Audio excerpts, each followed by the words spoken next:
तथा किसानों के साथ सीधी बातचीत करने हेतु आयोजित कार्यक्रम में माध्यम से हम माननीय प्रधानमंत्री जी का अभिवादन करते हैं तथा नमस्कार करते हैं। सीधी बातचीत करने हेतु केंद्रीय कृषि कार्यक्रम में एवं किसान कल्याण मंत्री प्रधानमंत्री नरेंद्र सिंह तोमर जी से अभिवादन अनुरोध करना चाहूंगा। नमस्कार सर, स्वागत अनुमोदन करें। केंद्रीय कृषि एवं किसान कल्याण मंत्री श्री नरेंद्र सिंह तोमर जी से आज के ये शुभ सर स्वागत दिन के अवसर पर हम सबके मध्य विराजमान, हम सबके प्रिय दिन के अवसर पर और यशस्वी प्रधानमंत्री के मध्य माननीय श्री नरेंद्र मोदी साहब के प्रिय कृषि मंत्रालय के यशस्वी प्रधानमंत्री राज्य मंत्री माननीय श्री पुरुषोत्तम रूपाला जी, माननीय श्री कैलाश चौधरी जी इस कार्यक्रम में और गरिमा प्रदान करने के लिए माननीय श्री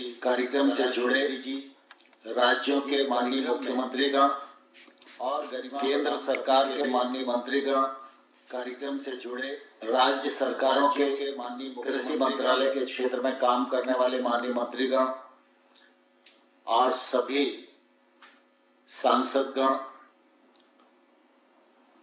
कृषि सचिव और राज्य और केंद्र सरकार के कृषि मंत्रालय के सभी अधिकारीगण और 7 करोड़ से अधिक संख्या में अपने आप को इस कार्यक्रम से जुड़ने के लिए पंजीकरण कराए हमारे किसान भाइयों और बहनों,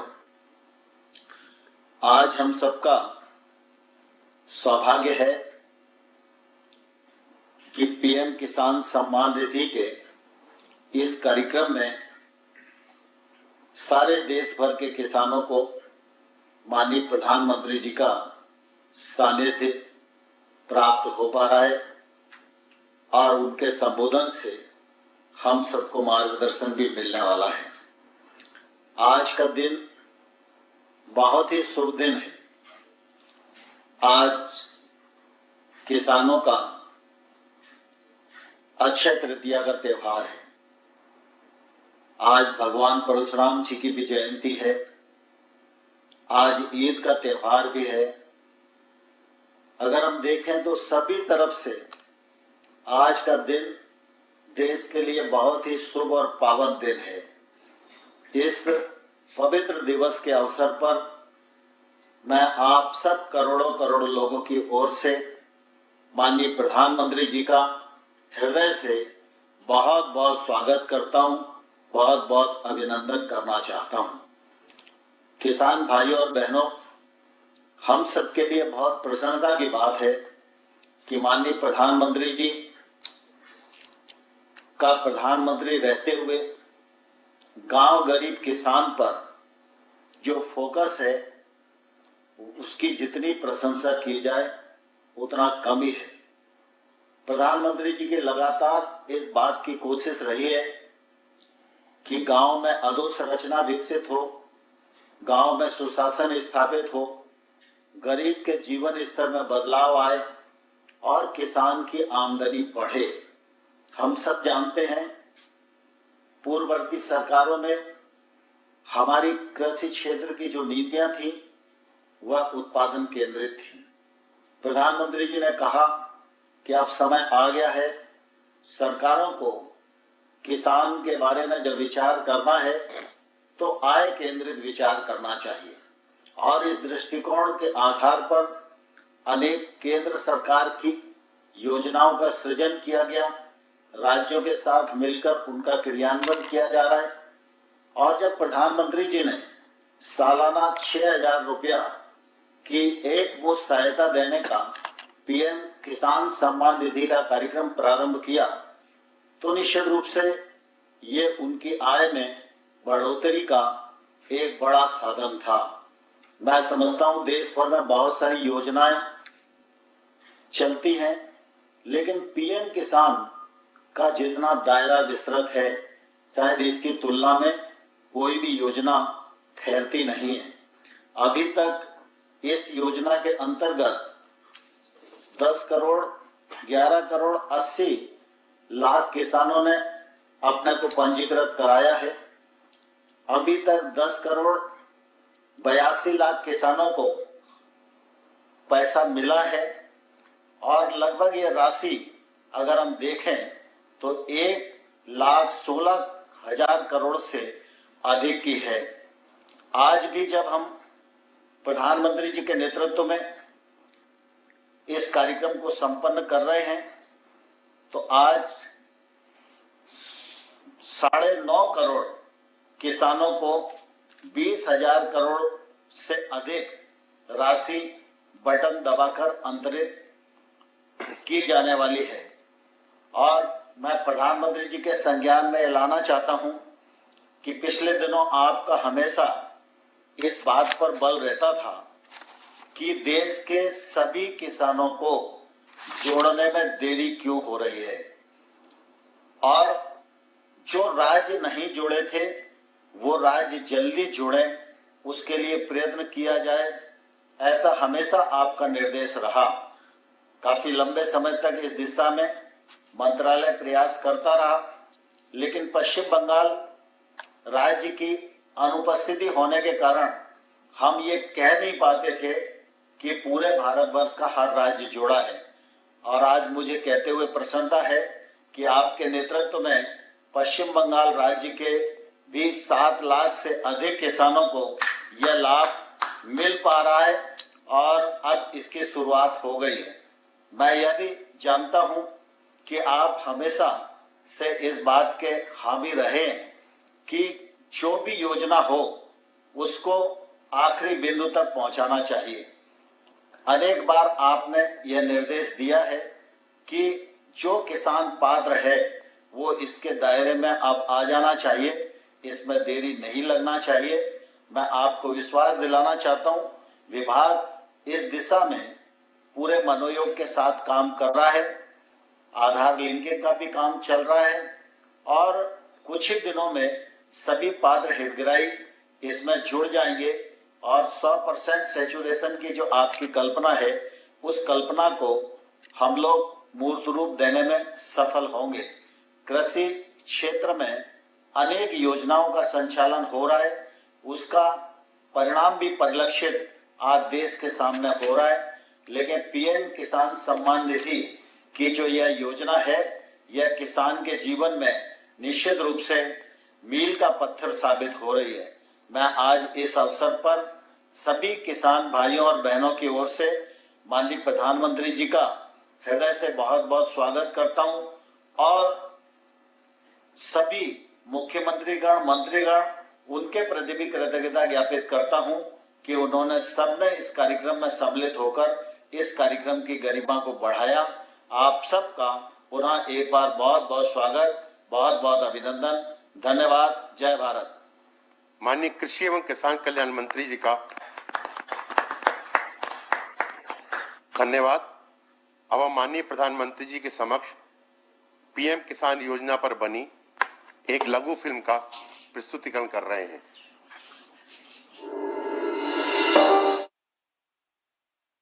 सम्मान की ये निधि है मान सम्मान की, कृषकों के कल्याण की।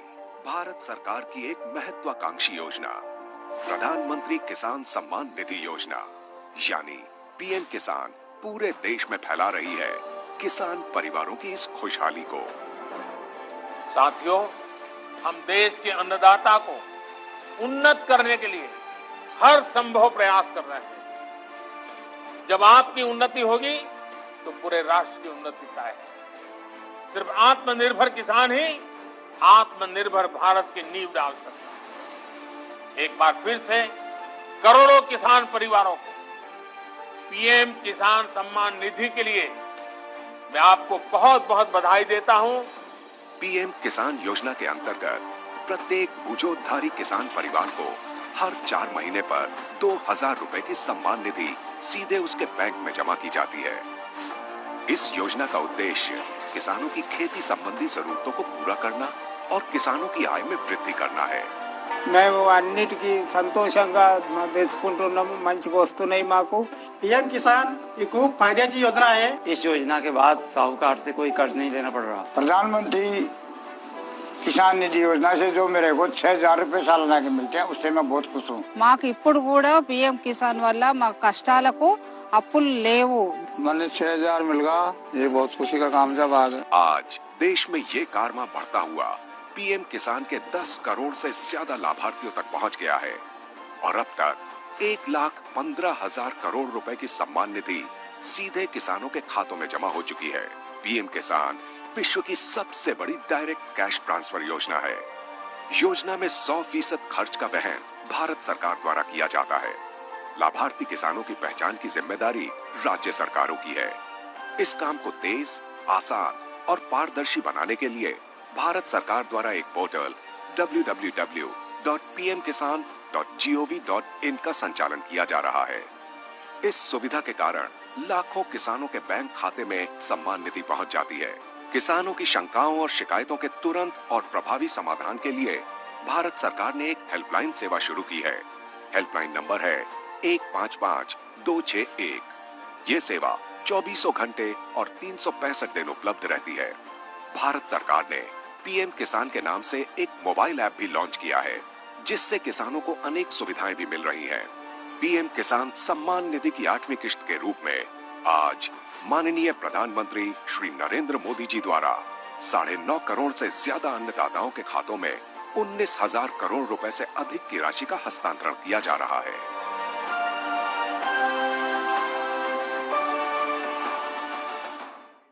धन्यवाद। भारत के सभी हिस्सों से इस योजना के सकारात्मक अनुभव और प्रतिक्रिया देखकर सुखद अनुभूति हुई। अब हम माननीय प्रधानमंत्री जी से अनुरोध करेंगे कि वे बटन दबाएं और प्रत्यक्ष लाभ अंतरण के माध्यम से 9.5 करोड़ से अधिक किसानों को 20,000 करोड़ रुपए से अधिक की धनराशि का अंतरण करें। यह धनराशि लाभार्थियों के सीधे खाते में तत्काल अंतरित हो जाएगी।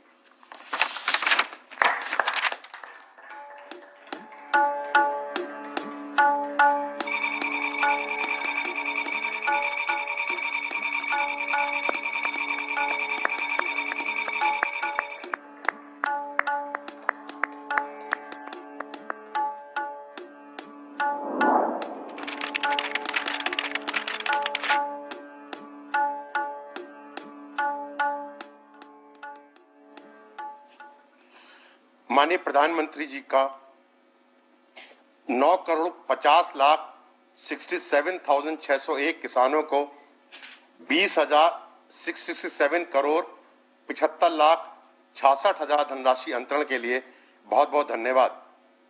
अब हम माननीय प्रधानमंत्री जी से 6 लाभार्थी किसानों से सीधा संवाद स्थापित करने के लिए अनुरोध करेंगे।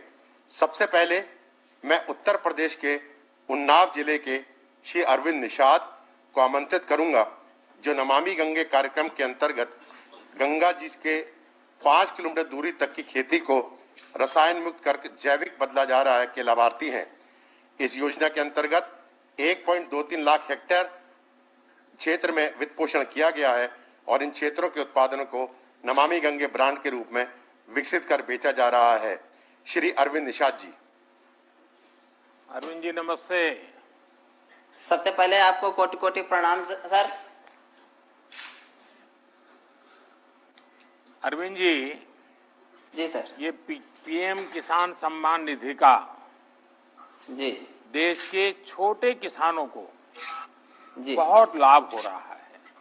जी सर। और मुझे बताया गया है कि आपके सामने भी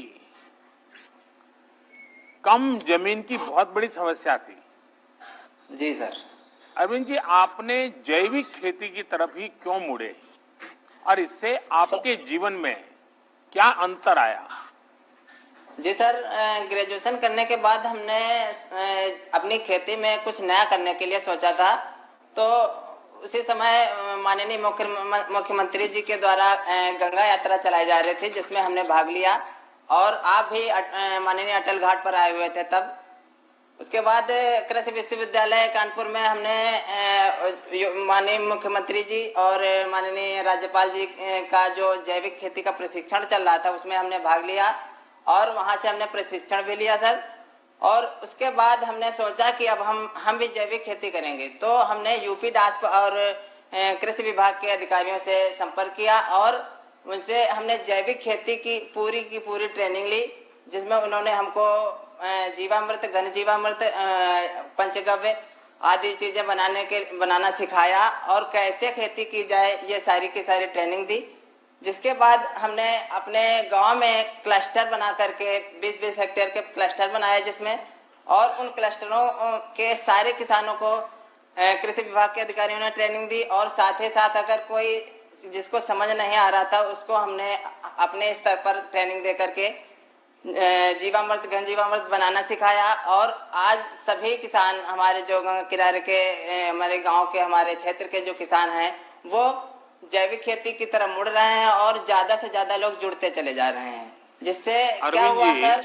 अरविंद जी, जी सर, आमतौर पर आप लोग कौन सी फसल उगा रहे हैं और नमामि गंगे योजना का उसमें कोई परिवर्तन आया, कोई विशेष फायदा हो रहा है आपको? जी सर, खासतौर पर हमारे यहाँ काला नमक चावल, मक्का और ये आलू, गेहूं की फसलें होती हैं, जिसमें क्या है कि हमने एक FPO भी बनाया हुआ है जिसमें हम पैकेजिंग करते हैं ग्रेडिंग करा करके और उसकी ब्रांडिंग होती है। क्या भरा है उसमें, क्या भरा है? सर मूंगफली है। अच्छा जी सर। एक सुझाव जी दूं अरविंद जी। जी सर। ये धीरे धीरे ये जो जी। सिंगल यूज प्लास्टिक उपयोग करते हैं ना, उसके जी, जी। बजाय जो आजकल अलग बहुत सी चीजें आती हैं जो डिग्रेडेबल जी। होती हैं, तो क्या होगा, ये नमामि गंगे प्रोजेक्ट की जो मूल भावना है उसको भी आप बल दे पाएंगे। लेकिन मुझे अच्छा लगा कि दूर सुदूर इस प्रकार से उन्नाव में आप पैकेजिंग करके उस पर ब्रांडिंग करके आप अपनी जैविक चीजें बेच रहे हैं। हाँ, आगे बताइए। जी सर, इससे क्या लाभ हुआ है कि जो पहले जो विष युक्त खेती होती थी उससे बीमारियां अधिक बढ़ती थी और जो हम रसायन का प्रयोग करते थे वो सीधे जब बरसात होती थी तो बरसात के पानी के माध्यम से गंगा जी में मैया में पूरा जो जहर था वो चला जाता था।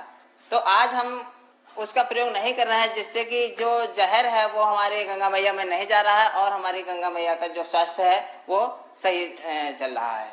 सर अरविंद जी, जी सर, मुझे खुशी हुई कि आप पढ़ाई करने के बाद जी नौकरी की तलाश करने के बजाय सीमित जमीन होने के बावजूद भी ये नए तौर तरीकों से आपने इतनी बड़ा हौसला बुलंद किया, इतनी व्यवस्था खड़ी कर दी। और इतना ही नहीं, सबसे बड़ी बात यह है कि आप अकेले नहीं, आप सबको ये चीज में जोड़ रहे हैं। जी सबको सिखा रहे हैं। ये मैं सचमुच में आपकी बातें, आपका अनुभव सभी किसानों को प्रेरित करे ऐसी ताकत रखता है। अपनी आजीविका के साथ ही आप माँ गंगा के प्रति भी दायित्व को समझ रहे हैं और कोई भी केमिकल का बहाव गंगा की तरफ न हो जाए, ये भी ये जैविक खेती के कारण संभव हुआ है। तो मैं आपको बहुत साधुवाद देता हूँ। और कोरोना का कालखंड है, मैं यही कहूँगा कि कोरोना संक्रमण से बचाव के साथ साथ ये काम जारी रखिए और अपने परिवार का, बाकी गांव वालों को भी ध्यान रखने के लिए जरूर कहिएगा। धन्यवाद अरविंद जी, नमस्कार। नमस्कार। अब मैं आंध्र प्रदेश के अनंतपुरम जिले की श्रीमती M वेणुअप्पा को आमंत्रित करूंगा, जो प्राकृतिक खेती के प्रसार की योजना की लाभार्थी हैं। इस योजना के अंतर्गत 4 लाख हेक्टेयर क्षेत्र प्राकृतिक जैविक रूप में विकसित किया जा चुका है। श्रीमती N वेणुरमा जी। वेणुरमा जी नमस्ते। नमस्ते सर। मुझे बताया गया है कि आपने अपने हौसले और मेहनत से बंजर जमीन को ही और उसमें ही आपने फसल उगा दी। ये आपने कैसे किया? मैं समझता हूं कि देश भर के किसानों को ये आपका अनुभव बहुत काम आएगा और वे भी जरूर आपकी बातें सुनना चाहेंगे। तो बताइए वेणुरमा जी। नमस्ते सर, నా పేరు అన్నారమ్మ. మీతో మాట్లాడేకి నాకు చాలా సంతోషంగా ఉంది సార్. నాకు గవర్నమెంట్ 4 ఎకరాలు ఇచ్చింది సార్. గవర్నమెంట్ అసైన్ ల్యాండ్ భూమి 4 ఎకరాలు ఇచ్చింది. అది 10 ఏళ్ళ నుంచి బంజరు భూమి సార్. ఆ భూమిని ప్రకృతి వ్యవసాయం లాగా మార్చుకున్నారు సార్. नमस्कार सर, मेरा नाम मनोरमा है। मेरे को राष्ट्र सरकार वालों ने ऐसे असाइन लैंड 4 एकड़ जमीन दी है सर। वो तो पिछले 10 वर्ष से वो बंजर जमीन है, सूखा खेत है सर। దాంట్లో 2 ఎకరాలు ప్రకృతి వ్యవసాయం చేశాను సార్. ప్రకృతి వ్యవసాయం చేసి నేను 1 ఎకరాకి 3 పంటలు పండించాను సార్. నవధాన్యాలు, వేరుశెనగ, కూరగాయలు 3 పంటలకే కలిసి నాకు పెట్టుబడి వచ్చేసి 27,000 అయింది. 1 ఎకరాకి వచ్చి 1,07,000 లాభం వచ్చింది సార్. ఎందుకంటే మాకు ఇది ప్రకృతి వ్యవసాయం ఎందుకు చేసామంటే మాకు వర్షపాతం తక్కువ ఉంది కాబట్టి ప్రకృతి వ్యవసాయంలో మార్చుకుంటూ మేము ఈ భూమి డెవలప్మెంట్ చేసుకున్నాం సార్. सर मेरे को 4 एकड़ जमीन है, सूखा जमीन है सर, पानी बहुत कम गिरता है। उसमें मैं वो बंजर जमीन को मैं ठीक करके पिछले 2-3 वर्ष से मैं 2 एकड़ जमीन में मैं प्राकृतिक व्यवसाय करती हूँ। तो प्राकृतिक व्यवसाय में मैं 3 फसल निकाल लेती हूँ सर। उसी प्रकार से मैं प्राकृतिक व्यवसाय में आगे बढ़ाती जाती हूँ सर। आपके वाणी में अनुभव दिखता है, क्योंकि आप बिल्कुल रुके बिना सुपर फास्ट की तरह अपना रूह बराबर बता रही हो। उसका कारण है कि आपका खुद का अनुभव ये बोल रहा है और इसलिए आपको सोचना नहीं पड़ रहा है और बड़े आत्मविश्वास से आप बोल रही हैं। मुझे लगता है यही आत्मविश्वास के कारण आपने ये बंजर भूमि को उपजाऊ भूमि में बदल दिया है। और मुझे बताया गया कि अब आप अकेली नहीं, कई हमारी आदिवासी बहनों को भी, आदिवासी किसान बहनों को भी आप इसमें जुड़ चुकी है। अब आप लोग मिलकर के काम कर रहे हैं, कैसे कर रहे हैं, क्या क्या काम करते हैं? ఆదివాసీ మహిళలకు మీరు ఏ విధంగా శిక్షించారు, ఏ విధంగా సార్ తీసుకుంటున్నారు? నేను ఒక ఎస్సీ ఒంటరి మహిళ సార్. నాకు పక్కన తాండాని ఉంది సార్. ఆ దాంట్లో 170 మంది గిరిజన మహిళలు ఉన్నారు సార్. మా వాళ్ళకి నేను ప్రకృతి వ్యవసాయం నేను ఎట్లా చేశానో వాళ్ళని అట్లే నేర్పించి వాళ్ళని ప్రకృతి వ్యవసాయం నేర్పించే దిశలో తీసుకుపోయినాను సార్. सर मैं तो एक आदिवासी महिला हूँ सर, मैं अकेली महिला हूँ। तो मेरे बगल वाले गाँव में 170 लोग आदिवासी महिलाएं हैं। उनको समूह के माध्यम से मैं किस प्रकार से मैं प्रशिक्षण लेके इनको प्राकृतिक व्यवसाय करती हूँ, उसी प्रकार उन सभी लोगों को भी प्रकृति व्यवसाय किस प्रकार से करना है मैं उनको शिक्षण देती हूँ सर।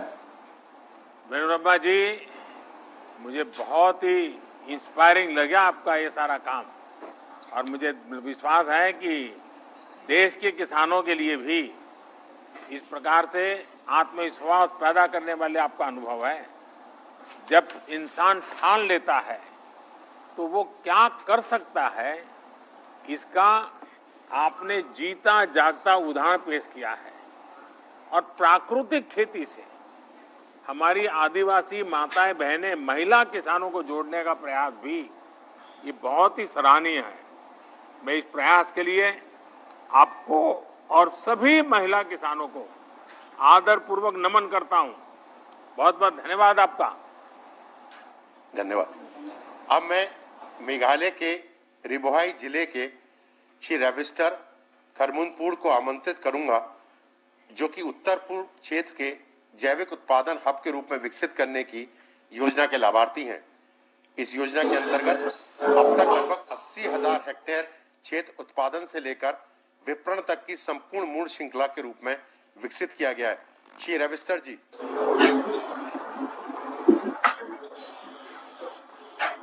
रविस्टर जी नमस्ते। नमस्ते सर। हाँ बताइए।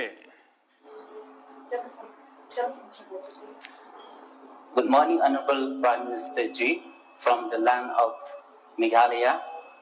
My name is Ravistar Karumnoy. I live in a village Umtung in Ribohai district of Meghalaya. I'm 36 years old. I have 7 members in my family. I'm the CEO of Eastern Ribohai Organic Farmer Producer Company.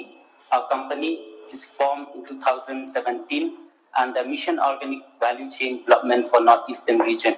We have 500 farmers and we grow our ginger and turmeric organically, and all our produce are organically certified. Ravishankar जी, मुझे बताया गया कि आप organic खेती के साथ साथ ही अपने उत्पाद को प्रोसेस भी करते हैं, वैल्यू एडिशन भी करते हैं और मार्केटिंग भी करते हैं।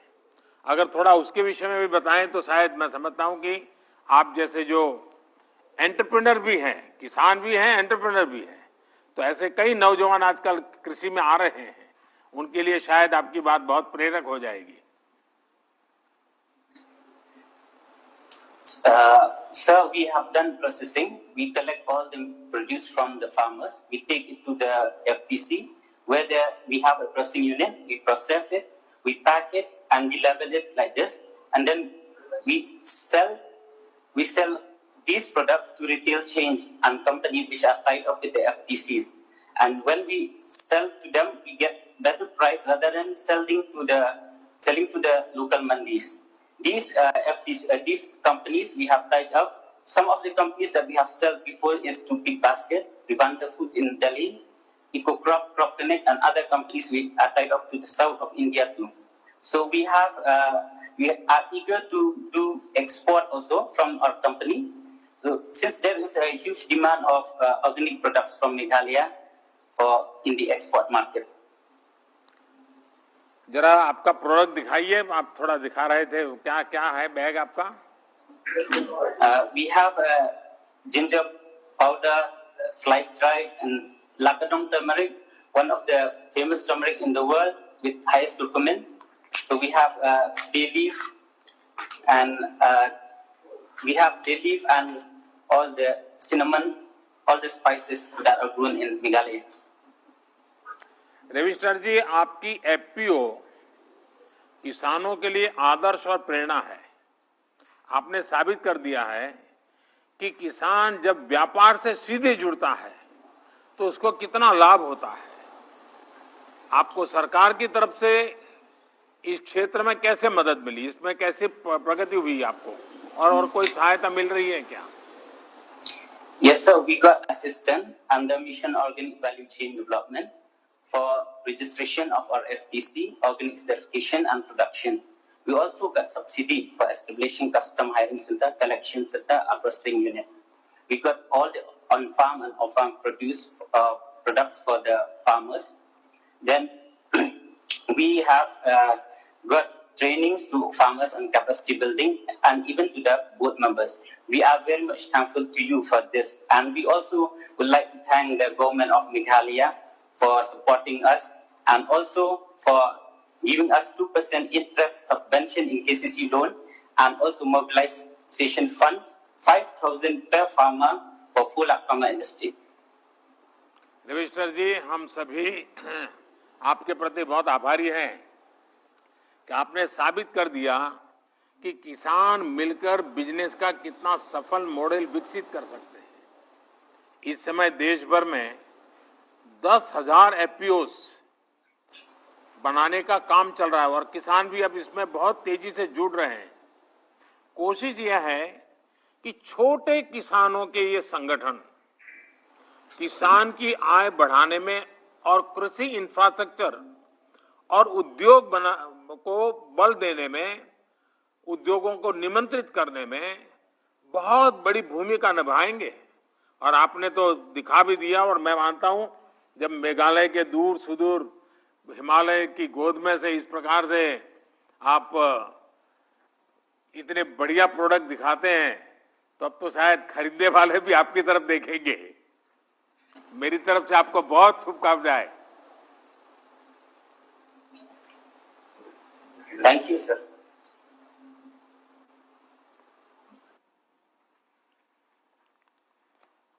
श्री पैट्रिक को आमंत्रित करूंगा। कार निकोबार और उस द्वीप समूह के ऐसा पहला देश का क्षेत्र है जब 14,500 हेक्टेयर को लार्ज एरिया सर्टिफिकेशन के अंतर्गत प्रमाणित किया गया है, जिससे यहाँ के किसान अपना उत्पाद जैविक रूप में बेच सकें। श्री पैट्रिक जी। पैट्रिक जी नमस्ते। नमस्कार प्रधानमंत्री, नमस्ते। दूर दूर एकदम समुद्र के बीच में आपसे आज संवाद करने का मौका मिला है। कार निकोबार से आप बोल रहे हैं। पैट्रिक जी, मुझे बताया गया है कि आपका द्वीप समूह, जैसे अभी हमारे सचिव बता रहे थे, सर्वप्रथम पूर्ण प्राकृतिक जैविक के रूप में प्रमाणित हुआ है। इससे आप जैसे किसानों को एक नई प्रेरणा, उत्साह तो मिलेगा होगा, लेकिन किसानों को क्या फायदा हो रहा है? नमस्ते प्रधानमंत्री जी। नमस्ते। मतलब गुड मॉर्निंग। मेरा नाम पैट्रिक है, कार निकोबार से। मेरा एज 62 एज है। कार निकोबार में रहता हूँ। एक छोटा सा गांव है तपोवन विलेज में, कार निकोबार में। हम लोग जो ज्वाइंट फैमिली है, 9 जन है। एक ही साथ में हम लोग रहता है, एक ही साथ हम लोग रहता है, ज्वाइंट फैमिली। उसमें कोई डाउट नहीं है। मेरा साथ मेरा बीवी, मेरा बच्चा, मेरा भाई लोग, मेरा बहन, मेरा बाप बहन सब रहता हूँ। हम लोग एक ही साथ में काम करता है, एक ही साथ में हम लोग काम करता है। हम लोग ऑर्गेनिक का खेती का काम भी करता है बहुत अच्छा से। वो बचपन से ऑर्गेनिक का ही काम करता है। मैंने कभी देखा नहीं कि हम लोग यूरिया का कभी इस्तेमाल करता नहीं। और हम लोग सब आलू, निकोबारी आलू डालता हूँ, मलयाला आलू भी डालता हूँ, नारियल भी डालता हूँ, पेंटिनस भी डालता हूँ, जो भी फल हो, केला फल और सारा सब्जी हम लोग उगाता है। सारा सब्जी जैसा लौकी, जैसा भिंडी, जैसा बैंगन सब उगाता हूँ। इसी में बहुत खुश हो। लेकिन इसी बारे में हमको बहुत कुछ भी लगा। क्यों? निकोबार के अंदर में, निकोबार और ननकौली साइड में हम लोग 3 साल का बजाय 2 महीना में हम लोग का सर्टिफिकेशन का डिक्लेयर हुआ। इसी में आपको बहुत धन्यवाद, बहुत शुक्रिया। इसी में हम लोग को बहुत फायदा होगा। हम लोग भी ब्रांड ब्रांडिंग कर सकता है, लेबल भी कर सकता है और दिल्ली तक भी बेच सकता है। जो भी नारियल तेल सब चीज डाल सकता है। तो इसमें हम लोग का आमदनी बढ़ेगा और वासी भी बढ़ेगा निकोबारी लोग का। इसी में बहुत अच्छा लगा। इसी में बहुत अच्छा लगा। हम लोग भी इसी में आपको भी बहुत मदद मिला कि आपको 2004 महीना में हमको मिलता है। अभी 6 महीना में मिलता है, 6 बार हम मिला है। जो 2000 आप बेचता है, इसी में बहुत मदद मिलता है, काम आ जाता है। इसमें हम सीट भी खरीदता है, क्योंकि निकोबार में कभी कभी सीट नहीं मिलता, तो मिलन में सीट मंगा के इधर हम लोग मंगाता है। और ऑर्गेनिक का कार्ड भी का काम आता है, उसमें काम निकल जाता है। और दवाई भी बनाता है, ऑर्गेनिक दवाई भी बनाता है, सब ऑर्गेनिक है। क्योंकि ऑर्गेनिक तो अच्छा है। ऑर्गेनिक तो पैट्रिक जी ओरिजिनल है एकदम। वो खाने के बहुत दिक्कत मिलता है। पैट्रिक जी, मैं आपके चेहरे की खुशी बराबर अनुभव कर रहा हूँ। और बहुत खुश है। किसानी के सिवाय भी 2 चीजें मेरे बहुत ज्यादा अपील कर गई। आज जब आधुनिक पीढ़ी माइक्रो फैमिली की तरफ जा रही है, ऐसे समय आप बड़े गौरव के साथ संयुक्त परिवार खेती में कर रहा है, संयुक्त परिवार खेती में काम कर रहा है, संयुक्त परिवार खेती में कर, ये बार बार आप बोल करके परिवार के, संयुक्त परिवार का जो बता रहे हैं, ये सुन करके बहुत अच्छा लग रहा है।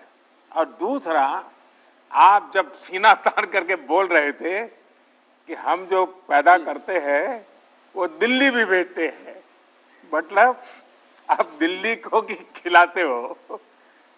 इसमें आपका एक आत्मसम्मान झलकता है कि देखिए, मैं यहाँ समुद्र के बीच में बैठा हूँ टापू पर बैठा हूं, लेकिन मैं भी दिल्ली की सेवा करता हूं। ये जो आत्मसम्मान और गौरव है ना, यही सबसे बड़ी पूंजी है। और मुझे खुशी है कि आपने जैविक खेती की तरफ बढ़ गए और आपने दुनिया को आकर्षित किया है। मैं आपको बहुत बहुत बधाई देता हूं। और हमारे देश में आज भी अनेक ऐसे क्षेत्र हैं जहां प्राकृतिक कृषि होती है। हमारी कोशिश है कि ऐसे सभी द्वीप, जनजाति क्षेत्र, पहाड़ी क्षेत्र और रेगिस्तानी इलाके जहां प्राकृतिक खेती हो रही है, उन्हें सर्टिफाइड जैविक इलाकों के रूप में विकसित किया जाए। पैट्रिक जी, आप मेरे कहने पे एक काम जरूर कीजिए। आप अपने अनुभवों का लाभ अपने साथी किसानों को भी दीजिए, जिससे उनका भी फायदा हो। और मुझे विश्वास है कि आपके नेतृत्व में ये जैविक खेती का अभियान बहुत नई ऊंचाई पर पहुंचेगा। और अब तो दिल्ली के लोग जब भी अंडमान निकोबार आएंगे तो पैट्रिक जी को ढूंढेंगे और आपकी कोई न कोई चीज खरीद के जाएंगे। जी सर, बहुत बहुत धन्यवाद। अनुरोध कर रहा हूँ कि आप निकोबार आ जाइए। आऊंगा, जरूर आऊंगा, मेरे वाले बीजिए, जरूर आऊंगा। गुजी गुजी इतिहास है निकोबार में, जरूर और आऊंगा, एकदम ऐसी हवा, खुला हवा में रहेगा तो बहुत अच्छा लगेगा। जरूर आऊंगा। और जितना हम लोग जो ऑर्गेनिक जो चीज खाता ना, बहुत ताकत मिलेगा और बीमार भी कमती रहेगा और उम्र भी बढ़ेगा। जरूर कभी मैं आऊंगा। इसी में बहुत आपका भला है। बहुत बहुत धन्यवाद। बहुत बहुत शुक्रिया। धन्यवाद। जय हिंद। जय हिंद। धन्यवाद जी। अब मैं जम्मू कश्मीर के श्रीनगर जिले के श्री खुर्शीद अहमद रेशी को आमंत्रित करूंगा, जो कि प्रधानमंत्री किसान सम्मान निधि के लाभार्थी हैं। श्री खुर्शीद अहमद जी। खुर्शीद जी नमस्ते। तमाम जम्मू कश्मीर के किसानों की तरफ से प्यार भरा नमस्कार सर। खुर्शीद जी, सबसे पहले तो आपको ईद मुबारक। ईद का त्योहार आपके जीवन में खुशियां बढ़ाए, मेरी यही कामना है। और मुझे बताया गया है कि आप पोस्ट ग्रेजुएट हैं, आपने फिर ये काम चुना। कई नौजवान आज आपकी बातें सुन करके उनका भी खेती की तरफ रुझान बढ़ेगा। तो आपकी पढ़ाई और खेती कैसे आपने मेलजोल किया है, जरा बताइए। सर, मैं डिस्ट्रिक्ट श्रीनगर में टैंगपुरा के गांव से ताल्लुक रखता हूं सर। सर, मैंने पोस्ट ग्रेजुएशन की है इंग्लिश में सर। मेरे वालिद है, मेरी वालिदा है, मेरी बीवी है, मेरे 3 बच्चे हैं और छोटा भाई है, वो बीएससी नर्सिंग कर रहा है अभी सिक्किम में सर। मेरे पास 26 कनाल की जमीन है सर। 14 कनाल की जो जमीन है उनमें ऑर्गेनिक सब्जी बनाता हूं सर, और जो 12 कनाल जो जमीन है वो मैं धान की फसल बनाता हूं सर। मैं ऑर्गेनिक सब्जी इसलिए बना रहा हूं सर क्योंकि पहले हम ट्रेडिशनल सब्जियां बनाते थे, उसमें कुछ आता नहीं था सर। जब हमने नौकरी की तलाश की तो नौकरी हासिल नहीं हुई, तो मैंने डिपार्टमेंट ऑफ एग्रीकल्चर से, जो concern department of agriculture Jammu Kashmir का है सर, वहां से मैंने ट्रेनिंग ली है, वहां से मैंने एजुकेट किया है। फिर मैंने सोचा कि मैं क्यों न अपनी जमीन की तरफ जाऊं, तो मैं अपनी तरफ जमीन की तरफ गया, तो मैंने ऑर्गेनिक सब्जी बनाई सर। मैं एक्सोटिक सब्जी ज्यादातर बनाता हूं सर। उसमें है कैप्सिकम, ब्रिंजल है और कुकुम्बर है सर, ग्रीन चिलीज है सर। उसमें मैं ये सब्जियां उगाता हूं सर।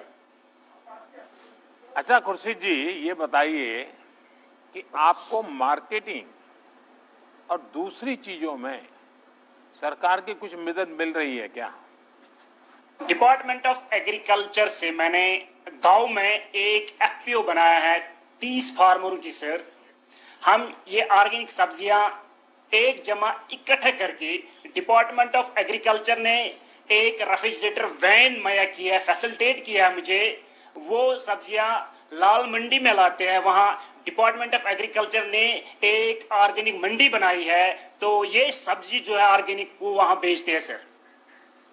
खुर्शीद जी, आपका साहस और समर्पण ये अपने आप में एक मिसाल है, क्योंकि इतनी पढ़ाई करने के बाद फिर इस तरफ लौटना ये एक जज्बा रखता है जो आपने दिखाया है। वरना आदमी उलझन में रहता है, भाई अब क्या करूं, दुनिया क्या कहेगी, फिर लोग कहेंगे इतना क्यों पढ़ा लिखा और यही करना था तो बचपन से ही कर लेता। वो सब परवाह किए बिना आपने अपने जीवन का रास्ता चुना, सचमुच में बहुत ही इंस्पायरिंग है। आप जैसे शिक्षित किसान जब ऑर्गेनाइज ढंग से काम करेंगे और करते हैं तो कैसे परिणाम निकलते हैं ये आज हम देख रहे हैं। आप अपनी कोशिश जारी रखें। आपको, आपकी टीम और आपके गांव के लोगों को बहुत बहुत बधाई। धन्यवाद खुर्शीद जी। धन्यवाद जी। अब मैं महाराष्ट्र के लातूर जिले के श्री बाबा साहेब नरारे को आमंत्रित करूंगा, जो भारत सरकार द्वारा माननीय प्रधानमंत्री जी द्वारा एक किसान क्रेडिट कार्ड के संतर्गत अभियान फरवरी गत वर्ष में प्रारंभ किया था। उसमें 2 करोड़ 10 लाख किसान नए जोड़े गए हैं, उनमें से एक किसान हैं श्री नरारे जी। बड़ा साहब नमस्कार। राम राम सर। नमस्कार। राम राम। बाला साहब बोलिए सर। आप तो अनुभवी किसान हैं। जी सर। लंबा तजुर्बा है। इन दिनों आप कौन सी फसलें उगाते हैं और खेती के अलावा आप और भी कुछ काम करते होंगे? जी सर, मेरे पास 5 एकड़ खेती है अभी, और उसमें सोयाबीन, ज्वार और चना ये उगाता हूँ। इस साल तो उत्पन्न बहुत बड़ा निकला है। और इसके अलावा, खेती के अलावा, और मैं संगीत सिखाता हूँ। दूसरे एक दो दिन बाहर जाकर संगीत सिखाता हूँ सर, और बाकी दिन तो हम खेती ही कर देते हैं। बाला साहब जी, छोटे किसानों को बैंक से सस्ती दर पर आसान ऋण मिले, इसके लिए किसान क्रेडिट कार्ड का दायरा बहुत बढ़ाया गया है। सर, आपकी खेती पर इससे कोई फर्क पड़ा है क्या, और आपके अगल बगल के किसानों के जीवन में भी इसका कोई लाभ हुआ है क्या? जी सर, इसका अनुभव ये है कि पिछले साल तक तो मेरे पास कोई पैसा इतना ज़्यादा नहीं आता था। मैं आजू बाजू से हमारे सगी संबंधियों से पैसा लेता था, मतलब 10-20 हज़ार लेता था। लेकिन पिछले साल जुलाई में हमारे यहाँ के महाराष्ट्र बैंक चिंचोलेरा वाड़ी के कुछ अधिकारी लोग हमारे गांव में आ गए थे, और उसमें केसीसी के संदर्भ में मेला लगाया था, और उसी वक्त मुझे भी वहाँ बुलाया गया था। तो उन अधिकारियों ने बहुत सारे फायदे बताए थे। तो उसी वक्त मैंने उनसे ऋण लिया था, 1,58,000 रुपये ऋण लिया था, और उन्होंने 5 साल तक सीमित ये कर्जा दिया था। अभी 1 साल भी नहीं हो गया, लेकिन हमें 1-2 दिन में उन लोगों ने वो कर्जा दिया था। 2 दिन में ही, सिर्फ सर्टिफिकेट में हमने नहीं लिए थे। अब उन लोगों ने अपने आप ही 7/12 उतारा, खेतीबाड़ी के जो भी कर्ज कागज होते हैं वो उन्होंने लिए थे, और हमारे 2 दिन में लिए थे। उसके बाद हमने उन पैसों से जमीन लेवल कर दिया था, और कोई बीज, कोई मजदूरी, और उसके साथ साथ हमने बकरियां भी पाली थी उस पैसे से। इस साल फायदा ऐसा हो गया, पहले जैसे कभी नहीं हुआ था। जमीन लेवल से, और गोबर खत भी लिया था हमने उनसे। तो पिछले साल 20 कट्टा सोयाबीन हो गया था, इस साल 40 कट्टा सोयाबीन हो गया सर। इसलिए बहुत बड़ा फायदा हो गया है। और उसके साथ साथ हम वहाँ प्याज भी लगाते हैं, थोड़ा मिर्ची भी लगाते हैं। ये सब कुछ तो केसीसी की वजह से हो गया है सर। बड़ा साहब जी, आप बढ़िया हिंदी बोल लेते हैं। Thank you sir. Thank you sir. काळजी करा।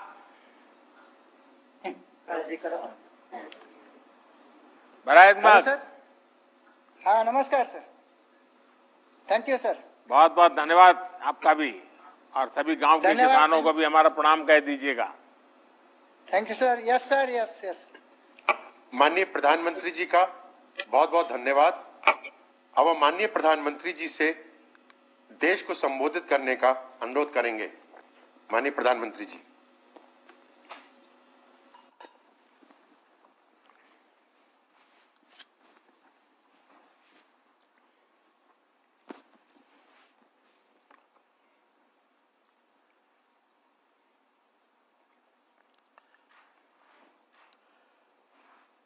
आप सभी किसान साथियों से ये चर्चा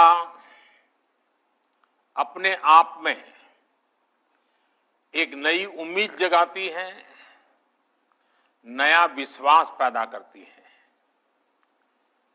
आज जैसा अभी हमारे मंत्री श्रीमान नरेंद्र सिंह जी तोमर बता रहे थे, आज भगवान बसवेश्वर जयंती है, परशुराम जयंती भी है, आज अक्षय तृतीया का भी पावन पर्व है और मेरी तरफ से देशवासियों को ईद की भी मुबारक। कोरोना के इस समय में समस्त देशवासियों का हौसला बढ़े, इस महामारी को परास्त करने का संकल्प और दृढ़ हो, इस कामना के साथ आप सब किसान भाइयों से जो मेरी बातचीत हुई है, अब मैं इसको आगे बढ़ाऊंगा। इस कार्यक्रम में उपस्थित कृषि और किसान कल्याण मंत्री श्रीमान नरेंद्र सिंह तोमर जी, केंद्रीय मंत्रिमंडल के मेरे अन्य सहयोगीगण, सभी मुख्यमंत्री, राज्य सरकारों के आदरणीय मंत्रीगण, सांसदगण, विधायकगण और देश भर के मेरे किसान भाई और बहनों, आज बहुत ही चुनौतीपूर्ण समय में हम ये संवाद कर रहे हैं। इस कोरोना काल में भी देश के किसानों, हमारे कृषि क्षेत्र में अपने दायित्व को निभाते हुए अन्न की रिकॉर्ड पैदावार की है। आप कृषि में नए नए तरीके आजमा रहे हैं। आपके प्रयासों को पीएम किसान सम्मान निधि की एक और किस्त और मदद करने वाली है। आज अक्षय तृतीया का पावन पर्व है। कृषि के नए चक्र की शुरुआत का समय है और आज ही करीब 19,000 करोड़ रुपए किसानों के बैंक खातों में सीधे ट्रांसफर किए गए हैं। इसका लाभ करीब करीब 10 करोड़ किसानों को होगा। बंगाल के किसानों को पहली बार इस सुविधा का लाभ मिलना शुरू हुआ है। आज बंगाल के लाखों किसानों को पहली किस्त पहुंची है।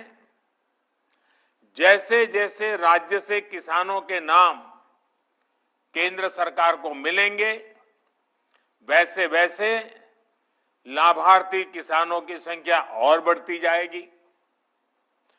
साथियों, पीएम किसान सम्मान निधि से विशेष रूप से छोटे और मझोले किसानों को अधिक लाभ हो रहा है।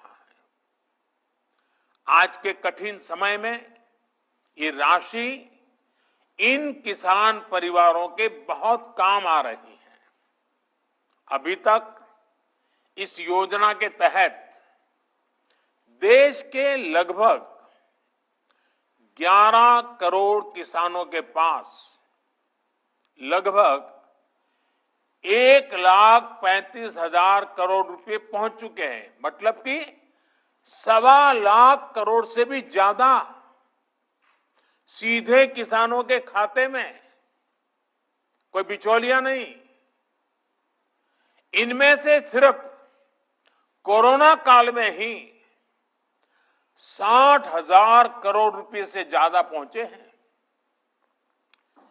जरूरत के समय देशवासियों तक सीधी मदद पहुंचे, तेजी से पहुंचे, जिसको जरूरत है उस तक पूरी पारदर्शिता के साथ पहुंचे।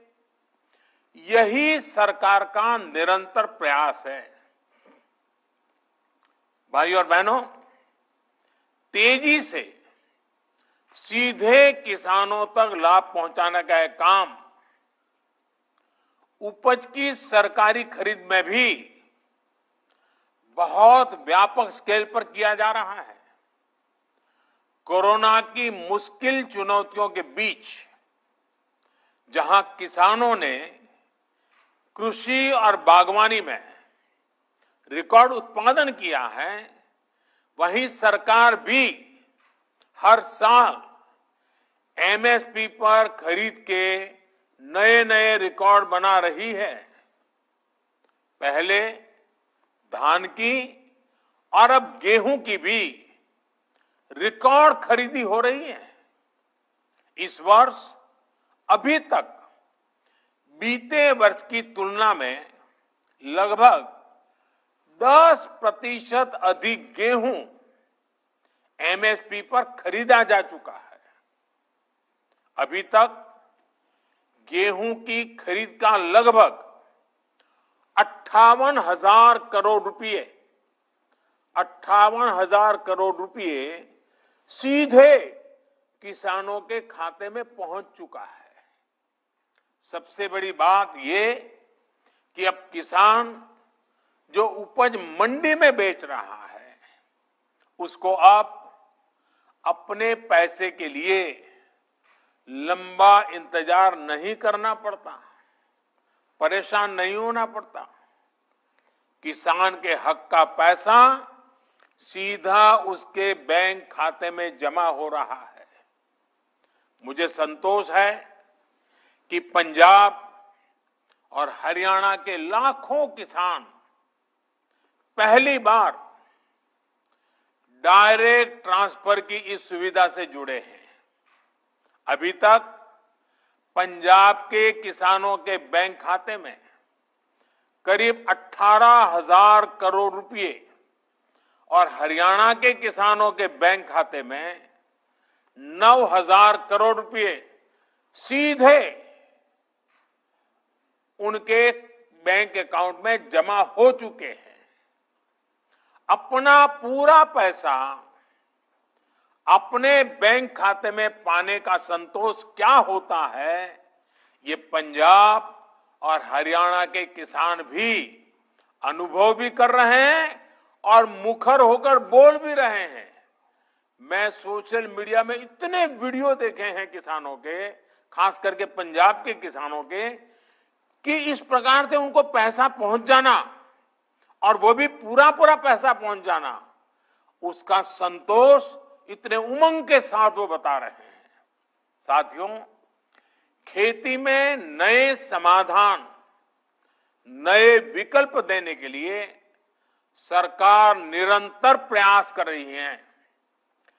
जैविक खेती को बढ़ावा देना ऐसा ही प्रयास है। इस प्रकार की फसलों में लागत भी कम है, ये मिट्टी और इंसान के स्वास्थ्य के लिए लाभदायक है और इनकी कीमत भी ज्यादा मिलती है। थोड़ी देर पहले इस प्रकार की खेती में जुड़े देश भर के कुछ किसानों से मेरी बातचीत भी हुई है। उनके हौसले, उनके अनुभवों को जानकर मैं बहुत उत्साहित हूं। आज गंगा जी के दोनों ओर करीब 5 किलोमीटर के दायरे में जैविक खेती को व्यापक स्तर पर प्रोत्साहित किया जा रहा है, ताकि वो जो खेत में उपयोग किया गया केमिकल है, बारिश के समय जो वो पानी बह करके गंगा जी में न चला जाए और गंगा जी प्रदूषित न हो, इसलिए गंगा जी के दोनों तट के 5-5 किलोमीटर करीब करीब ये जैविक उत्पादक को विशेष बल दिया जा रहा है। ये जैविक उत्पाद नमामि गंगे के ब्रांड के साथ बाजार में उपलब्ध किए जा रहे हैं। इसी तरह भारतीय प्राकृतिक कृषि पद्धति को उसको भी व्यापक स्तर पर प्रोत्साहित किया जा रहा है। इसके साथ साथ सरकार की ये निरंतर कोशिश है कि छोटे और सीमांत किसानों को बैंकों से सस्ता और आसान ऋण मिले।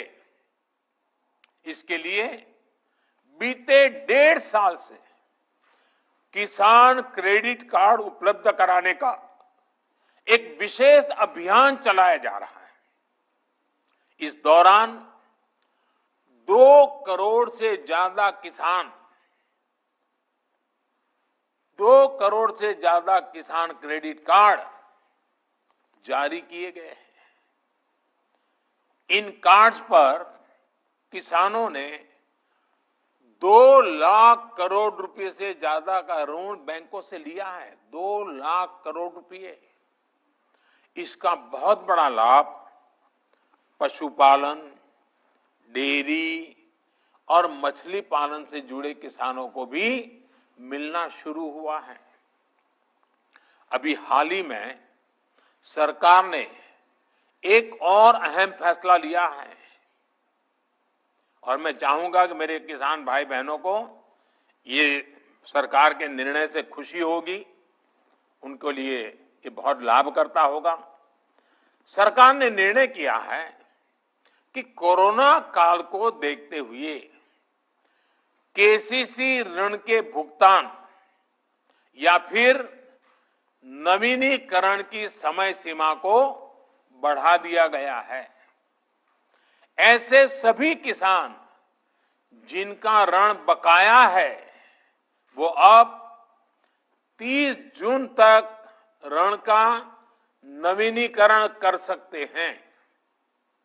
इस बढ़ी हुई अवधि में भी किसानों को 4% ब्याज पर जो ऋण मिलता है, जो लाभ मिलता है, वो लाभ भी चालू रहेगा, मिलता रहेगा। साथियों, गांव का किसान का कोरोना के विरुद्ध भारत की लड़ाई में बहुत बड़ा योगदान रहा है।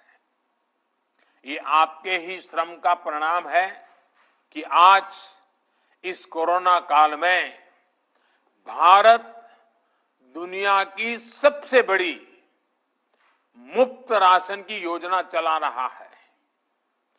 प्रधानमंत्री गरीब कल्याण योजना के माध्यम से पिछले वर्ष 8 महीने तक गरीबों को मुफ्त राशन दिया गया था।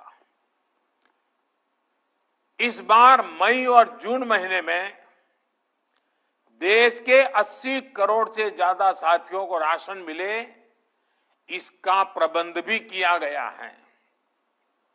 इस पर भी केंद्र सरकार 26,000 करोड़ रुपए हमारे गरीब के घर में चूल्हा जले इसलिए खर्च कर रही है। मैं राज्य सरकारों से आग्रह करूंगा कि गरीबों को इस राशन के वितरण में कोई परेशानी ना आए, ये सुनिश्चित करें। साथियों, 100 साल बाद आई इतनी भीषण महामारी कदम कदम पर दुनिया की परीक्षा ले रही है। हमारे सामने एक अदृश्य दुश्मन है और ये दुश्मन बहुरूपिया भी है और इस दुश्मन के कारण इस कोरोना वायरस के कारण हम अपने बहुत से करीबियों को खो चुके हैं। बीते कुछ समय से जो कष्ट देशवासियों ने सहा है, अनेकों लोग जिस दर्द से गुजरे हैं, तकलीफ से गुजरे हैं, वो मैं भी उतना ही महसूस कर रहा हूं। देश का प्रधान सेवक होने के नाते आपकी हर भावना का मैं सहभागी हूं। कोरोना की सेकंड वेव से मुकाबले में संसाधनों से जुड़े जो भी गतिरोध थे, वो तेजी से दूर किए जा रहे हैं। युद्ध स्तर पर काम करने का प्रयास हो रहा है। आपने देखा होगा, सरकार के सभी विभाग, सारे संसाधन, हमारे देश के सुरक्षा बल, हमारे साइंटिस्ट, हर कोई दिन रात कोविड की चुनौती का मुकाबला करने में एकजुट है। देश के अलग अलग हिस्सों में तेजी के साथ कोविड अस्पताल बन रहे हैं। नई टेक्नोलॉजी से ऑक्सीजन प्लांट लगाए जा रहे हैं।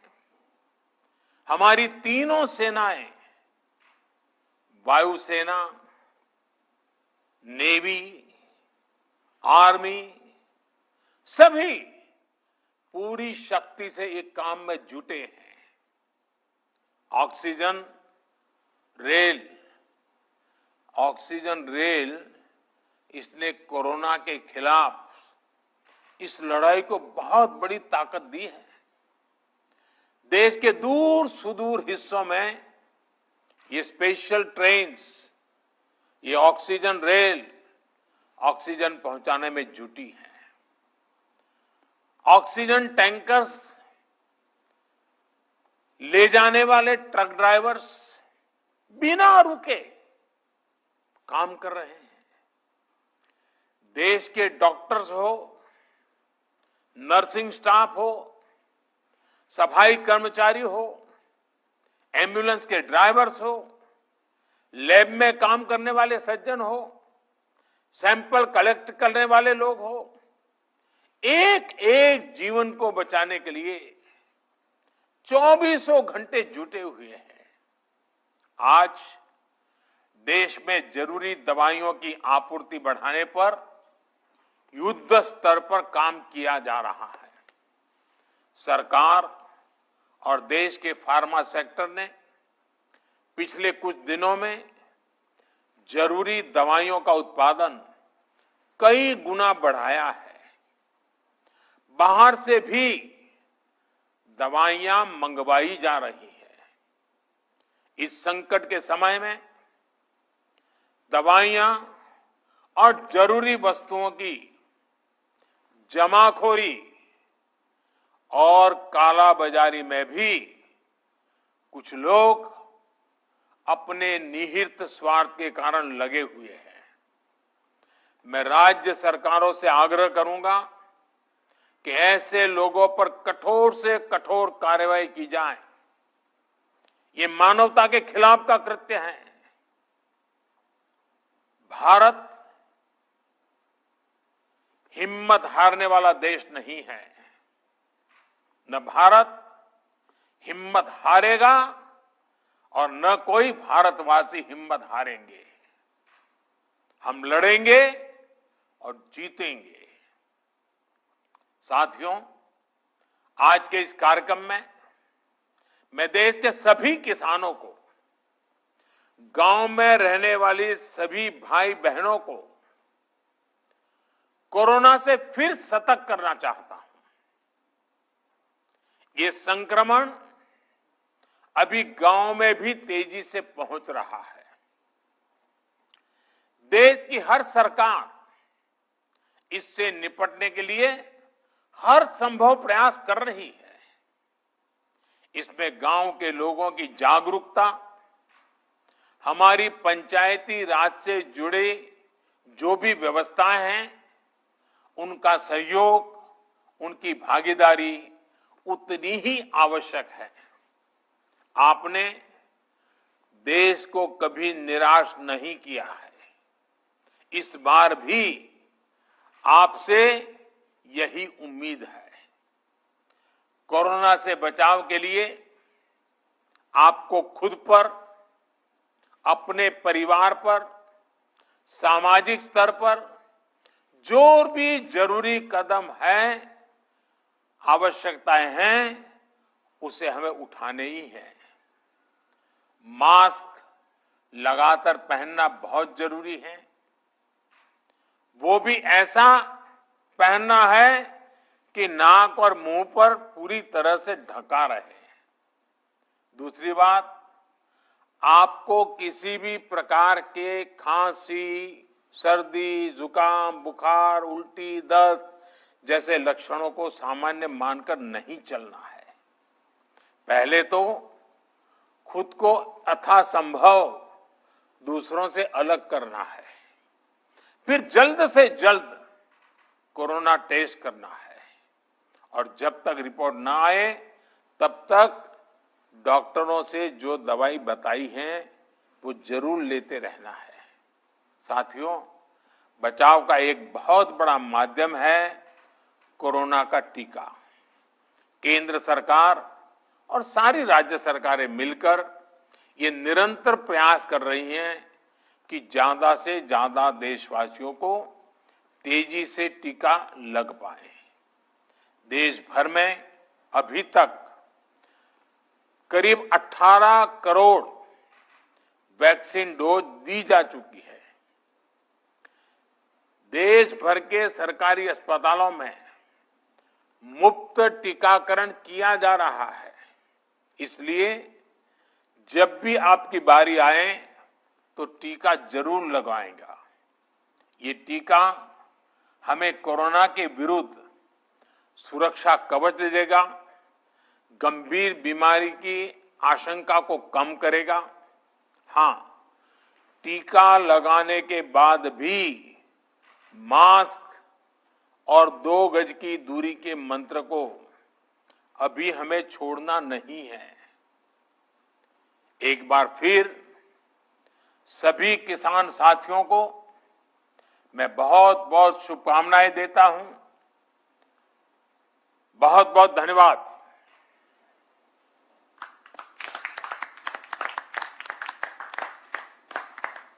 माननीय प्रधानमंत्री जी का बहुत बहुत धन्यवाद।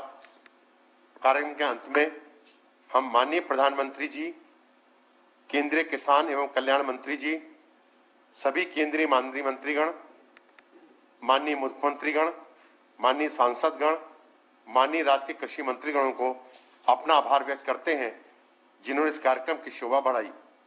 इस कार्यक्रम में उपस्थित सभी गणमान्य व्यक्तियों का भी आभार प्रकट करता हूं। जय हिंद, नमस्कार।